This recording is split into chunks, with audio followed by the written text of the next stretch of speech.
CA foundation सितंबर 2026 ना ज्यादा time है आपके पास ना कम टाइम है आपके पास, परफेक्ट टाइम है। 3 महीना अप्रॉक्स आपके हाथ में रहेगा और मैं गारंटी देता हूं accounts, law, quants, economics easily pass कर सकते हैं। ये 4 सब्जेक्ट तय करेगा आपके रिजल्ट में सक्सेसफुल लिखा रहेगा या अनसक्सेसफुल। मैं गारंटी देता हूं अगर आप ये जो भी मैं कहना चाहता हूं हर एक स्टेप को फॉलो कर लिए तो आप इजीली क्लियर कर लोगे, क्योंकि मुझे पता है जो भी अभी रिसेंटली पास होता है ना सीए फाउंडेशन, उससे मैं बात करता हूं। जो डेलॉइट में हाय गाइस, समझो Sharma, graduate from Shriram college Delhi university, clear my CA foundation in first attempt, intermediate both in first attempt, and मैंने अपना आर्टिकलशिप अपना डेलॉइट से किया था। और इसी वजह से मैं बोल रहा हूं जो डेलॉइट में हायर होता है ना, जो आज के टाइम पे प्रॉब्लम्स चल रहे हैं ना, उसके बेसिस पे मैं सारा क्यूमुलेट करके आपको बताता हूं। बहुत ध्यान से सुनना और मैं आपको गारंटी देता हूं कि आपका प्रॉब्लम का सोल्यूशन इसी में मिलेगा। आपका मोबाइल पे ज्यादा ध्यान है, आप पढ़ाई पे फोकस नहीं कर पा रहे हो, कॉन्सेप्ट समझ नहीं पा रहे हो, हर एक सब्जेक्ट का कैसे स्ट्रेटजी डिफरेंट रहने वाला है वो इसी वीडियो पे बात करूंगा। तो बहुत ध्यान से सीखना। अब मैं आपको सच बोलता हूं ना, दिल से बोलता हूं, जब भी मैं अपने आप को देखता हूं ना, कि अपने मिरर पे देखता हूं, तो मुझे लगता है कि कुछ कर देना चाहिए अपने पेरेंट्स के लिए। आपके पेरेंट्स ने इतना सैक्रिफाइस किया है, उनके लिए करना चाहिए।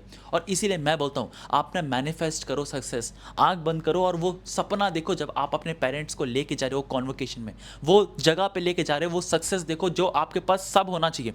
और इसलिए मैं आपको मैनिफेस्ट करने बोलता हूँ। कमेंट सेक्शन में अपना नाम क्या है सीए ला के देखो। देखो आज के टाइम पे ना जो भी जितने भी टीचर्स हैं वो सारे मेरा वीडियोस देखते हैं और यही मैनिफेस्ट करने बोलते हैं स्टूडेंट्स को। मेरे वजह से सारे जितने भी टीचर्स हैं वो चालू कर दिए बोलना कि भाई मैनिफेस्ट करो, मैनिफेस्ट करो। और इसीलिए मैं भी बोलता हूँ कि भाई आप अपने अंदर वो आग देखो कि भाई मैं सीए क्लियर कर रहा हूँ, आईसीए कॉन्वोकेशन में जा रहा हूँ, बड़ा से बड़ा सपना देखो और मैनिफेस्ट कमेंट करके। मुझे मेरे लिए कोई फायदा नहीं, मुझे मैनिफेस्ट करने की जरूरत नहीं है, क्योंकि मैं कहीं और करता हूँ। मैं आप लोगों को जब देखता हूँ ना कमेंट्स, तो मुझे भी लगता है कि मैं भी कमेंट करूँ। तो भाई कमेंट करो, अपना नाम क्या है कमेंट करो, सीए ला के कमेंट करो, देखो कितना ज़्यादा हार्ड वर्क, कितना ज़्यादा सेक्रीफाइस लगता है। और जब 6 साल 5 साल बाद जब आपका हो जाएगा ना क्लियर, तो आके ये कमेंट में देखना और देखना नॉस्टैल्जिया आपको फील होगा कि भाई मैं फाउंडेशन में ऐसा था और मैं आज मैं क्लियर कर लिया हूँ। तो कमेंट करना, ठीक है। अब आगे बढ़ते हैं। सबसे पहले एक लाइक भी कर देना ताकि मेरे वीडियो बहुत लोगों के पास पहुंचे। सबसे पहले सीए फाउंडेशन में क्या गलती करते हैं मैक्सिमम स्टूडेंट, जो अभी रिसेंटली आया ना, उसका 2 कारण था फेल होने का सीए फाउंडेशन में। सबसे पहला आता है कि उसने पूरा लेक्चर अच्छे तरीके से कंप्लीट किया, अच्छे तरीके से पूरा सब चीज़ ने उसने कवर किया, बट लास्ट मोमेंट में ना सारा कॉन्सेप्ट्स भूल गया, कैसे प्रेजेंट करना चाहिए वो भूल गया। अब मैं सीरियसली बोलता हूँ आईसीएआई अब एआई यूज़ करने लगा है अपने एग्जाम में। अब दूसरा चीज़ ये कि आईसीआई नेगेटिव मार्किंग देता है। आपको पता ही होगा आज के टाइम पे काफ़ी ज़्यादा फेमस है नेगेटिव मार्किंग देने के लिए आईसीआई को, क्योंकि प्रेजेंटेशन सही नहीं है। तो भैया ये 2 मेन रीज़न है, ICI using AI and conceptual पे फोकस अगर आप नहीं करोगे, दूसरा प्रेजेंटेशन पे नेगेटिव मार्किंग। और इसी मेन 2 कारण से ना लेक्चर आप अच्छे से कर भी लोगे या फिर आप अच्छे से जितना भी कवर कर लोगे, सारा चीज़ कर लोगे ना, फिर भी आप फेल ही होगे, क्योंकि उसमें आपको प्रेजेंटेशन पे ध्यान देना है, क्योंकि उसमें नेगेटिव मार्किंग और कॉन्सेप्ट, क्योंकि आईसीआई अब डायरेक्ट सवाल पूछता ही नहीं है। मतलब आपको स्टडी मटेरियल से कुछ भी क्वेश्चन नहीं दिखनेगा, ये मैं बोल सकता हूँ, बट स्टडी मटेरियल को घुमा घुमा के जरूर से दिख जाएगा। तो भैया आपको बहुत फोकस से अभी से पढ़ाई करना है, और कैसे पढ़ाई करना है, क्या गलती आप लोग कर रहे हो, सब चीज़ मैं इसी वीडियो में बताऊंगा। अब पिछला वीडियो मैंने क्या हुआ था कि आईसीआई का जो एग्जामिनर डिपार्टमेंट है ना, वो मेरा वीडियो देख लेता। मैं चीख चीख के हर वीडियो में ये बोलता हूँ कि लॉ का पेपर हार्ड आएगा, लॉ का पेपर हार्ड आएगा, बट जनवरी का अटेम्प्ट, अभी तो मई का चलने वाला है, जनवरी का अटेम्प्ट में अकाउंट्स का पेपर बहुत लेंदी कर दिया, एवरेज पेपर आया था बट बहुत लेंदी कर दिया, और इकोनॉमिक्स का पेपर इन डेप्थ पूछ लिया, मतलब अंदर घुस के पूछ लिया पूरा। तो भैया इसीलिए बोलता हूं आपको ओवरऑल देखा जाए तो सब में देना है, फोकस करना है, लेकिन लॉ फिर भी बोलता हूं लॉ बहुत ज़्यादा ध्यान देना, क्योंकि मैक्सिमम स्टूडेंट्स ना यही फेल करते हैं। तो 3 मेन रीजंस कौन सा है, जो 3 मेन कारण जिसकी वजह से आप फेल हो गए, सबसे पहला आता है लॉ, दूसरा आता है क्वांट्स, एंड तीसरा एवरेज नहीं बन पाना। अब आपको मैं क्लियरली बोलूं, कॉन्सेप्ट्स, प्रेजेंटेशन और साथ साथ आप लोगों को किस तरीके से सब्जेक्ट टैकल करना है, एवरेज कैसे बनाना है, यहाँ पे मैं बेस्ट प्लेटफॉर्म आपको बोलूंगा कि अगर आपको प्लेटफॉर्म जाना है ताकि आप पढ़ सको अच्छी तरीके से, बेस्ट एडुकेटर पढ़ना है, तो यहाँ पे सीए वाला आप लोग जुड़ सकते हो। अब देखो क्लास 12 के बाद आपका डायरेक्टली फोकस रहेगा सितंबर अटेम्प्ट में या जनवरी 2027 में। तो मैं अभी 3 महीना है, बट 3 महीना में अगर आपका प्रिपरेशन नहीं भी होगा तो आपको कैसे स्टार्ट करना है, कैसे करना है, यहाँ पे सीए वाला बहुत ज़्यादा हेल्प करता है। इनका भी बैच चल रहा है संपूर्ण इन्फिनिटी प्रो। अब यहाँ पे क्या होता है ना, अगर आप एनरोल करते हो तो सितंबर बैच के लिए भी आप एलिजिबल हो, और उसी सेम बैच में आप जनवरी तक के लिए भी आपका एलिजिबिलिटी रहेगा, मतलब जनवरी 2027 तक का भी आपका वैलिडिटी रहेगा, और आप आराम से पढ़ाई कर सकते हो। अगर आपको लगता है 3 महीना में मेरा फोकस नहीं हो सकता है, 3 महीना मेरा कंसेप्ट क्लियर नहीं हो सकता है, जनवरी तक के लिए भी इसका वैलिडिटी रहेगा। यहाँ पे आपको सारा कॉन्सेप्ट्स हार्ड कॉपी बुक्स मिलेगा, साथ साथ आपको डाउट सॉल्विंग मिलेगा, जो कि बहुत ज्यादा बेनिफिशियल होता है आज के टाइम पे। अब मैं संपूर्ण बैच और सीए वाला बैच इसलिए रिकमेंड कर रहा हूँ क्योंकि इनके लास्ट अटेम्प्ट में 6 ऑल इंडिया रैंकर्स आए थे सिर्फ इसी संपूर्ण बैच से। तो मैं हाईली रिकमेंड करूंगा, जैसे आप स्क्रीन पे देख सकते हो, जरूर जाके चेकआउट चेकआउट करो। और अगर आप लोग कोई इंटरमीडिएट बैच में हो तो उद्देश्य बैच भी चालू हो चुका है, तो उद्देश्य का रेगुलर बैच भी चालू हो चुका है, प्रो बैच भी चालू हो चुका है। अब अगर रेगुलर प्रोज में क्या डिफरेंस है, सबसे पहले यहाँ आपको लाइव एंड रिकॉर्डेड लेक्चर्स मिलता है, वीकली टेस्ट और डाउट सॉल्विंग मिलता है। लेकिन प्रो में इस फीचर्स को मिलता ही मिलता है, साथ साथ आपको हार्ड कॉपी मिक्स मिलेगा, सब्जेक्टिव टेस्ट मिलेगा, साथ साथ जितना भी अपकमिंग बैचेस है वो भी मिल जाएगा। तो अगर आपको इंटरमीडिएट में भी अटेम्प्ट देना है तो उद्देश्य का बैच चालू हो चुका है, वो जाके आप लोग एनरोल कर सकते हो। और अगर आप मेरा कूपन कोड यूज करोगे, जो कि लिंक्डइन प्रोमो में डाल रखा है, मेरा कूपन कोड यूज करोगे तो आपको एडिशनल डिस्काउंट मिलेगा और काफी ज्यादा आप लोग के लिए बेनिफिशियल रहेगा। तो जरूर जाके चेकआउट करना और जाके एनरोल कर देना। अब बैक टू द टॉपिक, आपको कैसे आगे बढ़ना है आज का डेट से। आज पेन उठाओ और लिख लो दीवार पे कि आप सीए क्रैक करोगे, सीए फाउंडेशन यही लास्ट अटेम्प्ट है आपका। तो कैसे आप आगे बढ़ोगे, सबसे पहला आता है कि भैया आप लोग मेक श्योर करना कि आपका बेसिक प्लान एक रेडी हो। बेसिक प्लान क्या होता है ना, जैसे मैंने डेलॉयट वाले जो स्टूडेंट था वो भी मेरा वीडियो देख के पास हुआ, तो उसने मेरा बेसिक प्लान क्या रहता है, सबसे पहले एक होता है आपका स्ट्रॉन्ग सब्जेक्ट, जो कि आपने क्लास 12 में अकाउंट्स पढ़ा है तो उसका आपका स्ट्रॉन्ग सब्जेक्ट है। दूसरा आता है इकोनॉमिक्स, क्योंकि बहुत ईजी पेपर आता है इकोनॉमिक्स का। कोई अटेम्प्ट में इकोनॉमिक्स टफ पूछ लेता है, लेकिन ओवरऑल देखा जाए इकोनॉमिक्स ईजी पूछा जाता है। अकाउंट्स आपका एवरेज बनाएगा और इकोनॉमिक्स आपको सपोर्ट करेगा एवरेज बनाने में। ये दो मेन सब्जेक्ट है। अकाउंट्स बहुत इजी पेपर आता है, स्ट्रेट फॉरवर्ड स्टडी मटेरियल से उठ जाता है। हाँ ऑफ कोर्स अब आईसीआई एआई यूज करने लगा है तो घुमा फिरा के आपको सारा एडजस्टमेंट्स पूछेगा, लेकिन उतना भी डिफिकल्ट नहीं करने वाला, लेंथी पेपर जरूर से रहने वाला है। तो आपको अकाउंट्स में टारगेट डे 1 से ये लिख के रखना है कि मुझे 80 प्लस लाना है, क्योंकि वो आपको एवरेज बना के देगा। दूसरा इकोनॉमिक्स आपको मेक श्योर करना है कि इकोनॉमिक्स में आपका 60 प्लस आए, क्योंकि आपका पता है कि मैथ्स बहुत ज़्यादा इन डेप्थ पूछेगा कॉन्सेप्ट में, लॉ नंबर नहीं मिलता है। तो इसमें आपका टारगेट ये रहना चाहिए कि देखो मैं पहले आपको पासिंग का बता रहा हूँ कि पास कैसे करना है, फिर आपको बताऊंगा रैंकर कैसे बनना है, आपको सबसे ज़्यादा ऑल इंडिया रैंकर्स कैसे लेके आना है। सबसे पहले जैसे मैंने कहा अकाउंट्स में 80 प्लस, मैथ्स में आपको रखना है 40, लॉ में 40 एंड लास्ट में इकोनॉमिक्स में 60 प्लस, आपका एवरेज ईजिली बन जाएगा। अब आते हैं सब्जेक्ट वाइज में कि सब्जेक्ट वाइज आपको कैसे प्रिपेयर करेंगे, and end of the video मैं ये बोलूँगा कि आपको कैसे पढ़ाई करना है फॉर अ रैंकर। सबसे पहले आता है अकाउंट्स में। देखो अकाउंट्स में मेक श्योर करना कि अब आपको कॉन्सेप्ट पे ध्यान देना है, क्योंकि और साथ साथ आपको प्रैक्टिस करना है, लिख के हाथ से प्रैक्टिस करना है। देखो मेजर स्टूडेंट ऐसे पढ़ के बैठ के लेक्चर देख रहे होंगे, आराम से ऐसे लेट वेट के लेक्चर देख रहे हैं, द आंसर्स बिगिनो नहीं होगा इससे, क्योंकि आज के टाइम पे आईसीआई प्रेजेंटेशन पे नेगेटिव मार्किंग दे रहा है, मतलब आपको काट के -1 कर दे रहा है आपका पेपर में। ये बहुत सारे पेपर में देखा गया है, ऑफिशियल ट्वीट भी है इसका।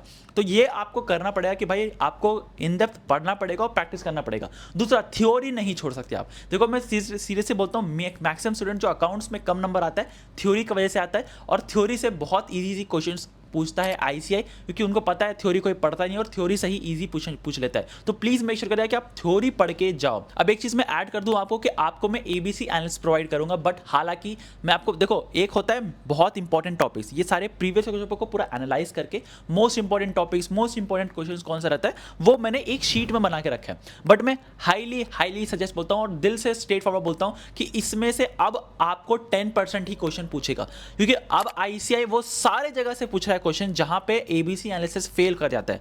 मतलब आपको मैं सच बोलता हूं, ऑनेस्ट बोलता हूं, ब्रूटल ट्रूथ है कि मैं पूरा एबीसी एनालिसिस करके मोस्ट इंपॉर्टेंट टॉपिक्स तो बना लियो, बट जितना भी एबीसी एनालिसिस का सबसे ज्यादा इंपॉर्टेंट क्वेश्चन आ रहा है वो तो पूछ लिया जाएगा, लेकिन वो पोर्शन जो कि इग्नोर्ड है ना वहां से भी पूछ रहा है। तो आपको 100% सिलेबस आपका कवर करने का टारगेट रहना चाहिए। ये मैं आपको स्ट्रेट फॉरवर्ड अभी के टाइम पे ही बोल दे रहा हूं। नेक्स्ट आता है लॉ कैसे पढ़े। देखो मैं आपको ब्रूटल ऑनेस्ट है या फिर आपको लगता है कि खराब है या फिर मतलब क्या बोलूँ आईसीआई का बदनाम कर रहा हूं मैं, the answer is big no. ICI को स्ट्रेट फॉरवर्ड रट्टाफिकेशन चाहिए। आप किसी भी सीनियर से पूछ लो, आप किसी भी जो भी की आर्टिकलशिप कर रहा है, सीए बन चुका है, उससे पूछ लो। लॉ में, ऑडिट में, जो कि आपका इंटरमीडिएट का सब्जेक्ट रहेगा, उसमें रट्टाफिकेशन ही रहता है। अगर आप कीवर्ड्स नहीं लिख के आए, एग्जामिनर है बीकॉम का स्टूडेंट, मुझे आपको मतलब बताते हुए ऐसा महसूस हो रहा है कि भाई क्या बोलूँ कि सीए का पेपर बीकॉम का स्टूडेंट पास कर रहा है, बीकॉम का जो ग्रेजुएट है वो करेक्ट कर रहा है। आप जाके ऑफिशियल वेबसाइट में चेक कर लेना, बीकॉम का ग्रेजुएट करता है। और आपको मैं बहुत क्लियरली बोल दूं कि भाई आप लोग ये मान के चलना कि आईसीआई का जो एग्जामिनर है वो 4th क्लास फेल है, उसको पढ़ने लिखने नहीं आता, उसका बीवी के साथ लड़ाई हो चुका है, उसको जीवन में और कुछ नहीं आता है, बस वो एग्जामिनर बैठा हुआ है, उसको स्ट्रेट फॉरवर्ड एक पेपर मिलेगा सजेस्टेड आंसर और आपका पेपर रहेगा।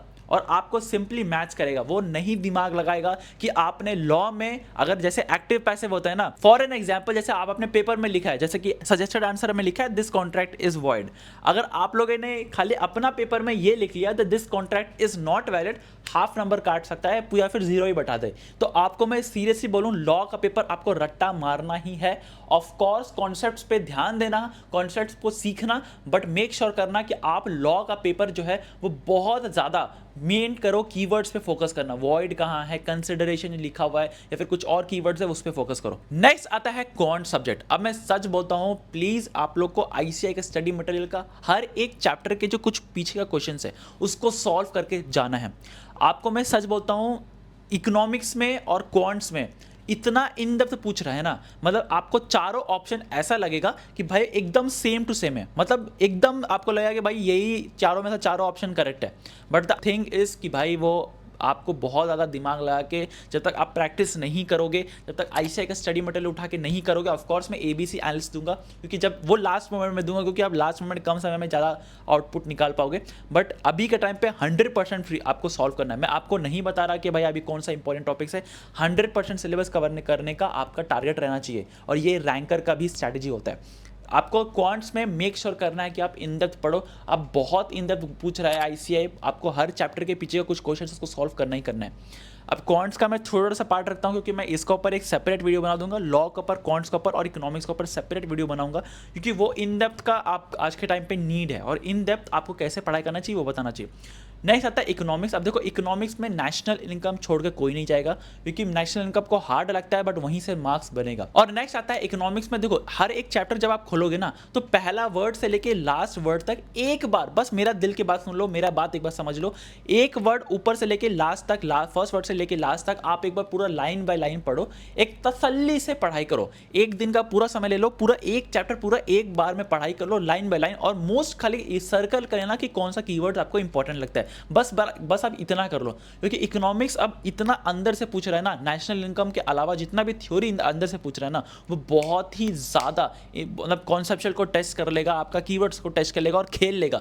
अब जैसे मैं एग्जांपल देता हूँ, व्हाट इज प्लानिंग जो है वो नहीं आ रहा है कि भाई व्हाट इज प्लानिंग, प्लानिंग का कौन सा फीचर है ये भी नहीं आ रहा है। आपको प्लानिंग का फीचर बता दिया जाएगा, क्वेश्चन में बता देगा कि भाई एक फीचर बता देगा प्लानिंग का कि भाई वो डायरेक्शन देता है, वो कुछ और करता है, ये एक फीचर बता देगा, और उसका ऑप्शन बता देगा, ऑप्शन में चॉइस देगा आपको कि भाई बताओ कि ये इस फीचर में प्लानिंग का कौन सा चीज़ को डिपिक्ट करता है, कि ये एक केस स्टडी बना देगा कि भाई ये है, ऐसा हुआ था, राजू ने ऐसा किया था। उसके बाद बताएगा कि 4 ऑप्शन दे देगा और चारों ऑप्शन में पूछेगा कि भाई ये चारों ऑप्शन में कौन सा फीचर डिपिक्ट करता है। तो भाई इस तरीका से, इस लेवल से पूछ रहा है आईसीआई। तो भाई इकोनॉमिक्स में मेक श्योर करना कि आप एक बार पूरा गो थ्रू करें और आपको पूरा अंदर तक पढ़ाई करना है। लास्ट 3 मंथ्स का डे वाइज स्ट्रेटेजी जो है, डे वाइज आपको कैसे पढ़ाई करना चाहिए, जैसे आप अपने स्क्रीन पे देख सकते हैं, वो मैं आपके साथ शेयर कर दूंगा।